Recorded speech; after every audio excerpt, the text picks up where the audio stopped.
예, 골프계의 전설인 박세리 전 국가대표 감독이 재단 이사장의 신분으로 어제 기자회견을 열었습니다. 회견 도중에 눈물을 보이기도 했는데요. 박세리 이사장이 밝힌 쟁점과 함께 향후 법적인 파장들은 무엇일지 자세히 짚어보겠습니다. 네, 한편 음주 뺑소니 혐의를 받아온 가수 김호중 씨가 구속 상태로 재판에 넘겨졌는데요. 검찰이 음주 운전 혐의는 빼고 기소하면서 그 이유를 두고 관심이 커지고 있습니다. 네. 손정혜 변호사와 함께 자세한 이야기 나눠보겠습니다. 어서 오십시오. 어서 오십시오. 안녕하세요. 저희 어제 뉴스 끝나고 나서 한 3시경에 이제부터 네. 기자회견이 있었고 저도 이제 그 기자회견을 봤는데 많은 분들이 공감을 하셨겠습니다만 표정을 봤을 때 박 이사장의 표정이 굉장히 무겁고 어둡고 많은 생각을 하는 듯한 모습이었는데 그래도 굉장히 강인한 또 캐릭터잖아요. 잘 이어오다가 중간에 또 울컥하면서 눈물을 보이기도 했었습니다. 일단 본인이 뭐 어제 그걸 떠나서도 많은 일들을 얘기하면서 부친을 고소하기까지의 어떤 과정에서 박세리 이사장이 결정적인 의견을 냈다는 대목이 있었고 이걸 봤을 때 해석이 나온 것이 부친과의 어떤 뭐 한간에서 손절 얘기도 나오는데 확실하게 선을 그었다 이렇게 봐야 될까요? 뭐 전륜이기 때문에 이렇게 끊어낸다고 끊어낼 수 있는 인연은 아니죠. 다만 앞으로 경제적인 부분과 사업과 관련해서는 네. 절대적으로 개입하거나 관여되지 않았음을 이미 이제 대중들에게 선보를 했기 때문에 예. 향후 나오는 채권자들에게는 나는 아빠 분리되어 있는 독립된 사람이고 네. 아버지가 어떤 일을 하건 어떤 사업을 하든 앞으로는 발생하는 피해나 채무에 대해서는 변제하지 않겠다라는 선언과 마찬가지입니다. 예. 그동안은 내가 아버지한테 여러 가지 자식된 도리로 또는 자식으로서 받은 것들이 있기 때문에 아버지가 나랑 상관없이 발생한 우발적인 채무에 대해서도 내가 변제를 했는데 앞으로는 도저히 이걸 감내하기가 어렵기 때문에 그럴 일이 없겠다라는 것을 이제 명확하게 선을 그었다라고 보시면 될 것 같고요.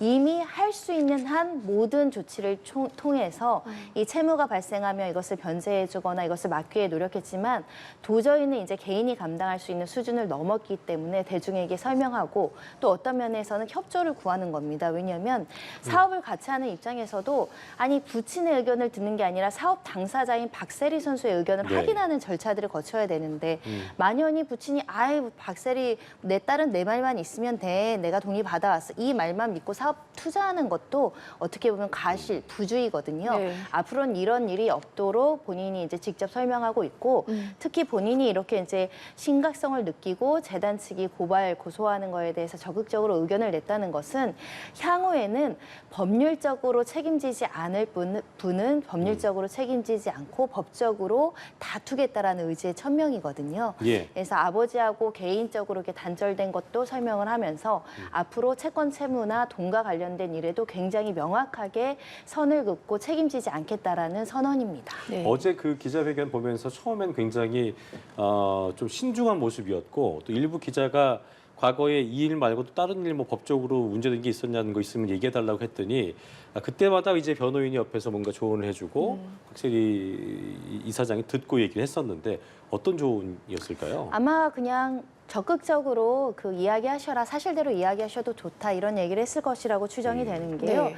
이게 처음이 있는 일이 아니라 여러 차례 이런 일이 반복적으로 있었다라는 이야기를 하면서 심지어는 하나를 해결하면 마치 이제 줄을 세워놓은 것처럼 하나하나씩 그 또 대목이 계속 있었죠. 맞아요. 하는데 그 감정들을 그냥 저희가 상상만 하더라도 얼마나 억울하고 비참하고 힘든 일이 많았는데 네. 또 내 아버지의 일이기 때문에 누군가를 또 대중에게 공개해서 비난조로 이야기하기도 어렵고 누군가를 원망하기도 어렵고 그렇다고 이런 것들을 스스로 알리는 것도 좀 여러 가지 제약이 있어서 굉장히 어려운 시절을 보냈을 거라고 생각을 합니다. 네. 내가 사업이 잘못돼서 채무를 얻는 것도 심적으로 고통인데 나와 상관없이 나의 이름이 도용돼서 어떤 문제를 해결해 나가는 것은 그만큼 억울하고 비참한 심정이 없거든요. 예. 그런 측면에서 아마 그런 내용들을 스스로 이야기하면서 울컥하는 감정, 울지 않으려고 했는데 눈물까지 흘렸던 것이 아닐까 생각이 들고 이제 박세리 선수 입장에서는 그래도 나의 가족이니까 지키고 싶은 마음이 굉장히 컸을 겁니다. 그런데 이게 결국은 개인의 문제로 끝나지 않고 재단의 법인 도장이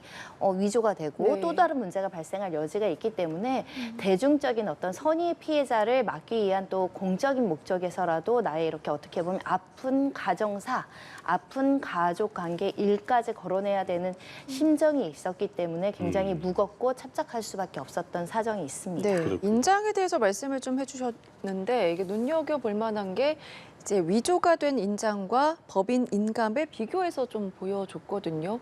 이 부분은 좀 어떻게 바라봐야 될까요? 그러니까 한눈에 딱 보더라도 다른 도장이더라고요. 비슷한 네네. 도장도 아니고 완전히 육안으로도 이게 다른 도장인 걸 알 수 있을 정도로 재단은 이 새만금 관련한 사업과 전혀 무관할 뿐만 아니라 정말 어떻게 보면 좀 허술하게 이렇게 도장까지 위조해서 찍을 정도로 우리에게는 이 사업과 관련해서 설명이나 이해하는 절차도 없었고 동일하지 않았고 그 과정에서 이렇게 눈으로도 봐도 다른 도장이 찍혀 있다라는 것을 명확하게 설명을 해줬다라고 보이고요. 네. 사실은 사문서 위조죄가 위조됐다라는 평가가 나온다고 한다면 민사적인 책임에서 좀 자유로울 수 있거든요. 아직까지 명확한 판단은 나오지 않았지만 이게 만약에 명확하게 우리 도장이 아니라고 한다면 민사적으로 이 새만금 관련한 사업체와 이 재단을 또 얽혀서 민사적인 분쟁이 발생할 여지가 있거든요. 예. 우리의 가실이 전혀 없다. 도장 관리를 철저하게 했고 우리 도장을 전혀 다른 걸로 위조했기 때문에 우리 그 박세리 희망재단과 이 사업과는 굉장히 무관하다라는 것을 다시 강조하기 위해서 저렇게 도장을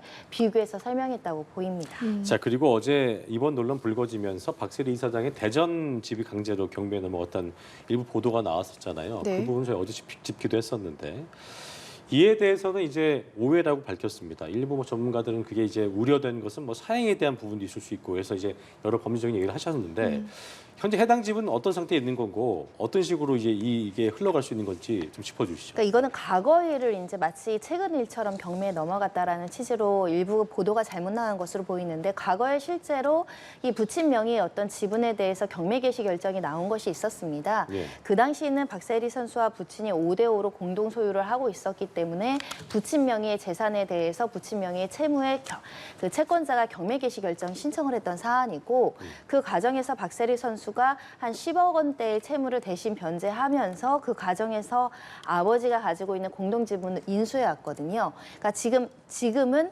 박세리 선수의 단독 지분이라는 겁니다. 온전히 박세리 선수의 소유 부동산이기 때문에 박세리 선수의 채무가 아닌 이상은 여기에 경매가 들어올 리가 없겠죠. 네. 왜냐하면 여기에 박세리 선수의 채권자만이 경매 신청이나 이런 것들을 주장할 수 있기 때문에 예. 박세리 선수는 부친 관련한 채무로 내가 경매당할 처지가 아닌데 관련해서 좀 오보가 많다. 이 부분은 시정하겠다라는 입장입니다. 알겠습니다. 다음 사건 좀 넘어가 보겠습니다. 구속 상태로 재판에 넘겨진 가수 김호중 씨 사건인데요. 예. 앞서 이제 경찰 쪽에서는 이 검찰에 송치를 하면서 음주운전 혐의를 포함시키지 않았습니까? 근데 검찰 쪽에서 이 혐의만 뺐습니다. 이와 예. 관련해서 관심이 커지고 있는데 그동안 경찰이 위드마크 공식을 활용해서 그 수칙 를 어느 정도 특정한 상태였는데 이게 근거가 불명확하다 이렇게 볼 수가 있을까요? 그러니까 경찰에서는 어떻게든 이렇게 꼼수로 음주운전죄를 적용받지 않고 기소 못한다라고 생각하는 잘못된 선례가 남을 것이 염려돼서 철저하게 조사해서 음주운전죄도 기소해서 처벌받도록 노력하겠다라는 의지를 보였지만 결국 공소유지를 통해서 유무죄에 입증을 하는 것은 또 검찰이 공소유지 책임이 있기 때문에 검찰이 이제 기록을 살펴보고 그간의 대법원 판례나 이런 판례의 기준들을 살펴봤을 때는 도로교통법상 음주운전죄는 엄격한 증명이 필요한데 엄격한 증명이라는 건 사실 유일하다고 싶을 정도인 음주 측정의 수치가 없기 때문에 좀 부족하다라고 판단됐고 증거가 부족하다라고 한다면 무죄 판단 가능성을 배제하기 어렵기 때문에 구태여 기소해서 무죄 판결을 받는 것보다 더 확실하게 유죄를 입증할 수 있는 도주치상이나 위험운전치상죄를 기소해서 유죄를 이끌어내겠다라는 판단을 한 것으로 보이고요. 예. 실질적으로 그 음주운전죄는 양형이나 이제 법정형도 1년 이하, 3년 이하 상대적으로 약하게 규정되어 있고 위험운전치상이 1년 이상 15년 이하이기 때문에 네. 위험운전치상죄가 유죄가 나오면 사실상 음주로 운전한 것이 명확해지는 사안이라서 네. 일부 무죄 가능성이 있는 것은 배제했다 이렇게 보셔야 될 이 것 같고요. 음주운전 혐의가 빼져도 위험운전치상을 할 수 있는 거예요? 양형상 큰 차이는 발생하지 않습니다. 그래요? 위험운전치상이라는 것이 술에 취해서 정상적으로 운전을 못하는 상황에서 운전을 했다는 게 유죄가 나온다는 거니까요. 네. 다만 음주운전죄는 명확하게 0.03이냐 0.05나 0.08이나 이것을 과학적으로 입증할 책임이 측정할 수 없기 검사에게 때문에. 있는데 일부 부족할 가능성이 있고 엄격한 증명이 필요하고 합리적 의심 없을 정도로 증명을 해야 되는데 사후적으로 또 술을 먹은 것도 존재하기 때문에 좀 애매한 부분은 빼겠다라는 검찰의 판단입니다. 그렇군요.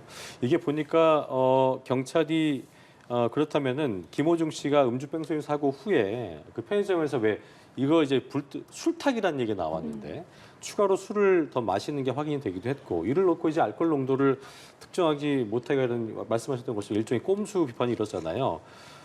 하지만 어떻게 할 수가 없는 거잖아요. 그래서 사실 검찰에서도 사법 방해 행위 이거에 대한 어떤 그 처벌의 규정이 필요하다는 걸 강조하기도 했어요. 네, 처벌의 공백이 있다라는 거죠. 음주운전으로 이제 측정을 거부하면 음주운전 측정 불응죄로 처벌을 하는데 아예 현장을 일탈, 도망을 해서 아예 음주 측정도 하지 않는 경우, 그리고 사후적으로 음주를 해서 실제 음주의 경위를 희석시키는 경우는 처벌의 그 사각지대가 있기 때문에 이 조항을 입법을 해야 된다는 목소리가 나오고 있는 것이고요. 사후 음주죄 이 부분은 이제 사법 방해라고 볼 여지가 있기 때문에 측정 불응죄와 마찬가지의 어떤 법정형으로 다스려야 된다.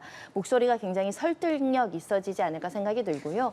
실제로 이 사건은 뭐 도주치상죄도 있고 다른 범죄도 있기 때문에 이것 없더라도 이제 처벌에는 문제가 없지만 일부 사례에서는 정말 사고를 내고 그 자리에서 편의점에 달려가서 술을 먹어서 음주운전죄로 기소 안 당하거나 또는 기소돼도 무죄가 나온 사례들이 있거든요. 네. 예. 이 자체를 우리가 어떻게 엄격하게 다스릴 것이냐 이런 시도를 억제하기 위해서라도 사후적으로 음주를 해서 이 책임을 회피하려는 부분에 있어서는 별도의 처벌 규정을 신설할 필요가 있습니다.